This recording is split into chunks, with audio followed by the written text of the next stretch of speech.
Bonjour, nous sommes le lundi de Pâques, le 28 mars 2016.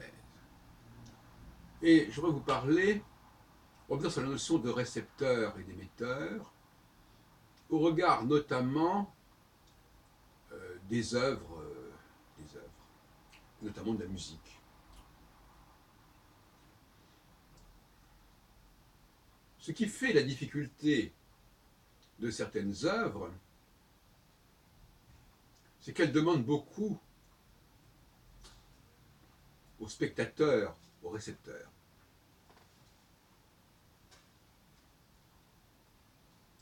C'est à lui de décrypter l'œuvre, de la décoder.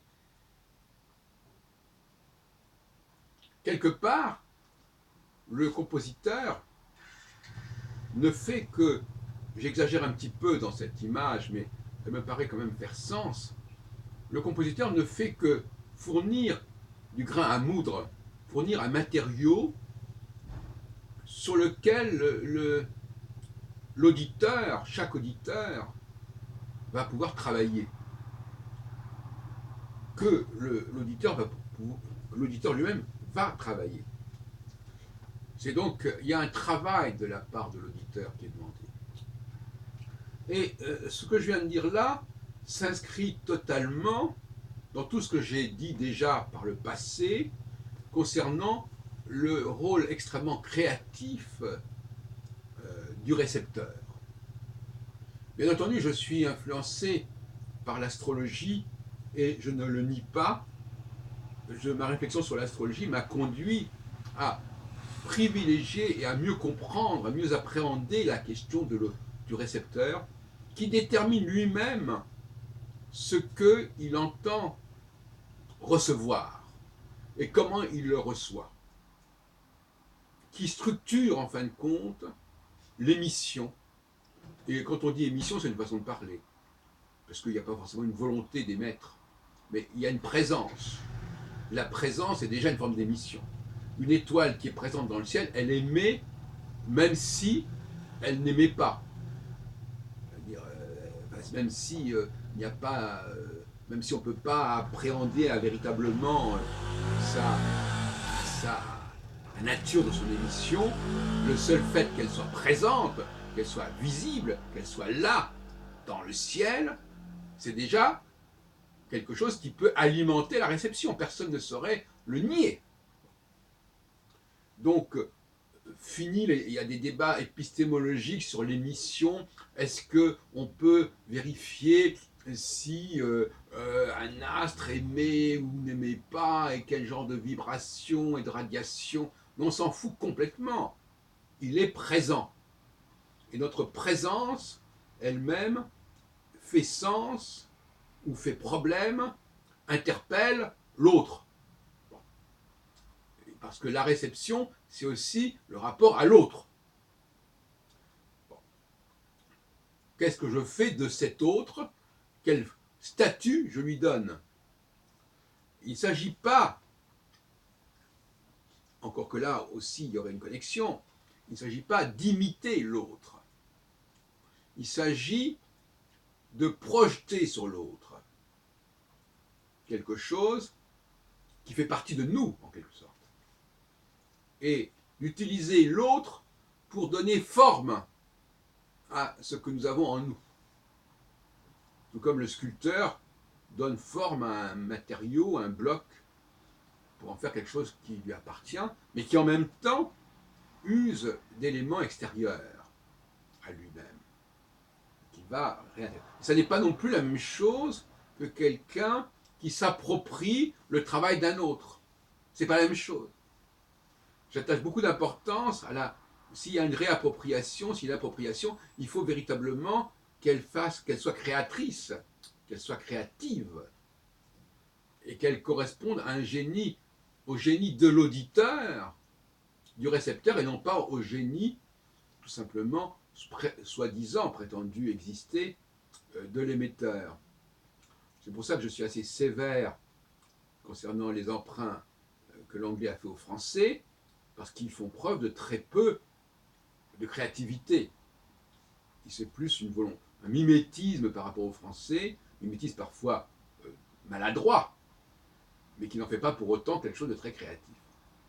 D'où les milliers de mots français qui sont passés en anglais, mais qui sont restés en anglais, non pas sur le plan de la prononciation, mais sur le plan de l'orthographe, à l'identique. On parle souvent de la complexité de l'orthographe anglaise.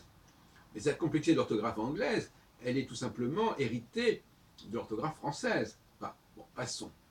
Donc, il y a des musiques, pour revenir à notre thème, c'est le cas de dire, notre leitmotiv, il y a des musiques qui font davantage appel à l'autre, à celui qui les écoute. J'ai fait il y a quelques jours j'ai eu une interview par Barbara Maleka Condamine sur la musique contemporaine, que je vous recommande d'aller voir sur mon site Musimprovision, MUSIMPROVISION. Et je reprends un petit peu et je développe un petit peu ici certains points que j'avais déjà évoqués la semaine dernière, à savoir que ce qui caractériserait la musique contemporaine, mais ce qui pourrait caractériser plus globalement l'art contemporain sous toutes ses formes, serait justement la place considérable accordée au récepteur, à l'auditeur. Et donc quand l'auditeur n'est pas en mesure ou n'est pas disposé à faire cet effort, ça ne fonctionne pas. Et là, ça demande une écoute intelligente, une écoute attentive de ce qui est émis, de ce qui est présent. Parce qu'encore une fois, la présence, sous toutes ses formes, c'est la présence. Qu'elle soit visuelle, orale ou autre. Et, d'une certaine manière, c'est un peu comme les gens qui écrivent mal. C'est ce qu'on fait. L'écriture n'est pas facile à déchiffrer. Eh bien, il faut deviner, ou il faut sentir les choses à ce moment-là. Il faut connaître suffisamment, il va avoir une certaine assurance dans ce qu'on perçoit des choses pour pouvoir lire une écriture qui n'est pas complaisante, qui n'est pas facile. Aujourd'hui, par exemple, nous avons beaucoup de difficultés dans ce domaine-là. Nous sommes des paresseux, nous aimons qu'on nous donne des textes qui sont déjà tapés, qui sont déjà imprimés, qui sont déjà, en tout cas sur l'ordinateur, qui sont déjà codifiés. Et moi-même, je dois reconnaître que face à un texte manuscrit, j'ai de plus en plus de difficultés. Ça me fait travailler. Ça me fait penser un peu au même problème que nous avions il y a quelques années, que moi j'avais avec l'hébreu. L'hébreu, sans ses voyelles, demande un effort de lecture. Il faut deviner ce qui est dit, ce qui n'était pas le cas en français. Eh bien, on a le même problème entre l'écrit manuscrit et l'écrit imprimé. On est de plus en plus fatigué et paresseux de devoir déchiffrer un texte manuscrit. J'ai un de mes amis qui m'envoie tout le temps des lettres manuscrites. Je dois reconnaître que je ne les lis pas. Ça me fatigue. Il faut que je sois très très motivé. Donc, par exemple, voilà, donc ça c'est des choses qui sont intéressantes à dire. Donc le récepteur, ben là, effectivement, le récepteur, il n'est pas très complaisant. Il n'a pas trop envie de se casser la tête. Et il faut qu'on lui mâche le travail. Et ça, ce n'est pas très heureux, par contre. Donc, à la fois, nous avons donc une musique contemporaine ou un art contemporain qui n'est pas facile à décoder, qui n'est pas facile à digérer, en quelque sorte, c'est-à-dire qui n'est pas facile à entendre, à la limite, entendre dans tous les sens du terme. Et d'autre côté, une invasion de technologies qui nous rend de plus en plus paresseux face à tout ce qui n'est pas parfaitement présenté, tout ce qui n'est pas parfaitement accessible. Donc tout ça n'est pas très heureux finalement. C'est contradictoire. Mais c'est vrai que, et je répète sur ce point, le récepteur, euh, alors peut-être qu'il y a un problème d'anachronisme là. Il fut un temps, où les récepteurs étaient très, très performants. Hein. Mais ça n'est pas forcément le cas aujourd'hui. Donc, pour comprendre certains phénomènes qui ont pu se produire dans le passé, il ne faut pas se reporter forcément à ce qu'on fait aujourd'hui.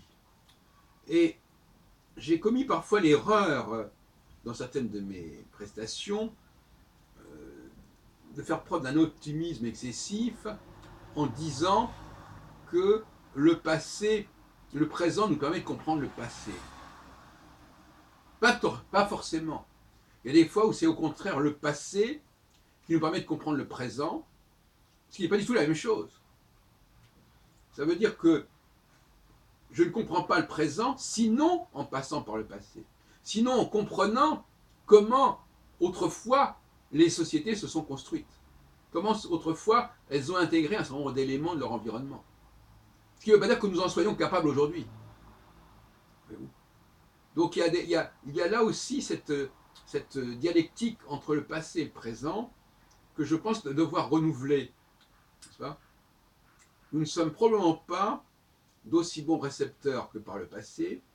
Mais prenons le cas du cinéma, par exemple.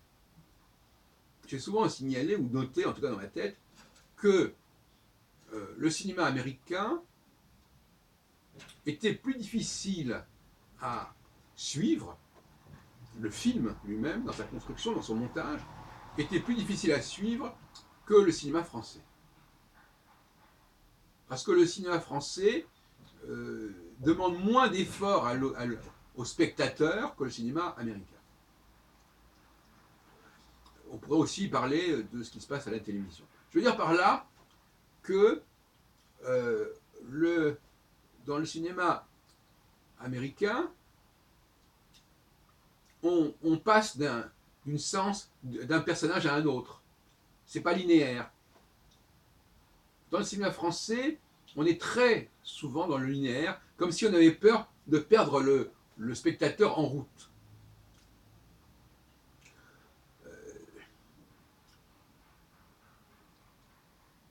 Il y a des films, je crois que j'en ai déjà parlé à propos de je ne sais plus quoi, enfin, il y a des films où il y a un fil rouge.